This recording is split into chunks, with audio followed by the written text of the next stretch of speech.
Tech దిగ్గజ కంపెనీల్లో పనిచేస్తున్న ఉద్యోగులకు లే ఆఫ్స్ల భయం వెంటాడుతుంది. ఏఐపై దృష్టి పెట్టిన మోటార్ సంస్థ ఉద్యోగులను తొలగించడంతో అక్కడ పనిచేస్తున్న మిగిలిన వారు ఆందోళన చెందుతున్నారు. తాజాగా ఓ పోస్ట్ అందరి దృష్టిని ఆకర్షిస్తుంది. కొన్ని నెలలుగా ఏఐపై పనిచేసి టూల్ను రూపొందించిన ఓ మహిళా ఉద్యోగిని కూడా ఉద్యోగం నుంచి తీసేశారన్న వార్త వైరల్గా మారింది. మోటాలో గత కొన్ని నెలలుగా ఉద్యోగులను క్రమంగా ఏఐ వైపు మళ్లిస్తున్నారని వార్తలు వచ్చాయి. టీంలను పునర్వ్యవస్థీకరించడం, వేగంగా పనిచేసే చిన్న ఏఐ ఫస్ట్ గ్రూప్లను ఏర్పాటు చేయడం వంటి మార్పులు జరిగాయని చెబుతున్నారు. అయితే ఆ తర్వాత ఉద్యోగుల కోతలు ప్రారంభమయ్యాయి. ఇప్పుడు ఎక్స్లో వైరల్ అవుతున్న ఒక పోస్ట్ ఈ చర్చకు మరింత వ్యక్తిగత కోణాన్ని తీసుకొచ్చింది. జూలియన్ అనే యూజర్ షేర్ చేసిన ఆ పోస్ట్ ప్రకారం ఉద్యోగుల కోతలు మొదలయ్యాయి. ముందు మోటా ఉద్యోగులను అంతర్గత ఏఐ టూల్స్ రూపొందించామని ప్రోత్సహించిందట. అయితే ఈ పోస్టు ఇప్పటికే దాదాపు 1 మిలియన్ వ్యూస్ దాటింది. ముఖ్యంగా మెటా ఏఐపై భారీగా దృష్టి పెడుతున్న సమయంలో ఇది సోషల్ మీడియాలో పెద్ద చర్చకు దారితీసింది. ఇటీవల మెటా సింగపూర్, యూరోప్, అమెరికా వంటి ప్రాంతాల్లో ఉద్యోగులను తొలగించడం ప్రారంభించింది.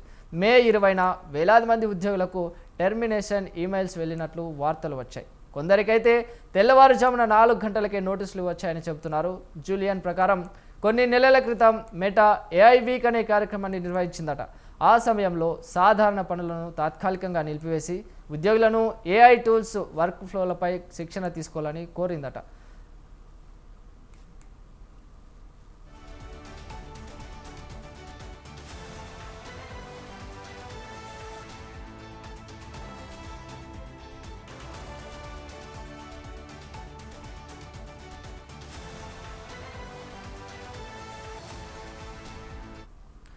ఆ కార్యక్రమం ముగిసేసరికి ఉద్యోగులు భవిష్యత్తులో అభివృద్ధి చేయగల అంతర్గత ఏఐ ఉత్పత్తుల ప్రారంభ రూపాలను తయారు చేయాలని కూడా ఆశించారట.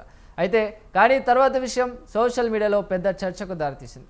జూలియన్ చెప్పిన వివరాల ప్రకారం ఆయన భార్య ఒక ఏఐ టూల్ని సీనియర్ లీడర్షిప్ ఇంజనీర్లతో కలిసి నెలల పాటు అభివృద్ధి చేసిందట. అదే సమయంలో తాను రూపొందిస్తున్న ఆ టూల్ తన ఉద్యోగాన్ని భర్తీ చేస్తుందేమో అనే భయం ఆమెకు ఉండేదట. ప్రస్తుతం తన భార్య అనుకున్నట్లే జరిగిందని, ఆమె ఉద్యోగం పోయిందని ఆ పోస్టులో తెలిపారు. ఏఐ కారణంగా ఉద్యోగాలు కోల్పోతామనే భయం ఇప్పుడు కేవలం ఫ్యాక్టరీలు లేదా రిపిటేటివ్ పనులకే పరిమితం కాదు. అది క్రమంగా కార్యాలయాలు, టెక్ క్యాంపులు, మీటింగ్ రూమ్లలో, ఇంజనీరింగ్ టీంలకు కూడా చేరుతోంది. అయితే ఏఐని నిర్మిస్తున్నారనే వారే ఇప్పుడు ప్రత్యామ్నాయాలను తయారు చేస్తామా అనే ఆలోచన ప్రారంభించారు.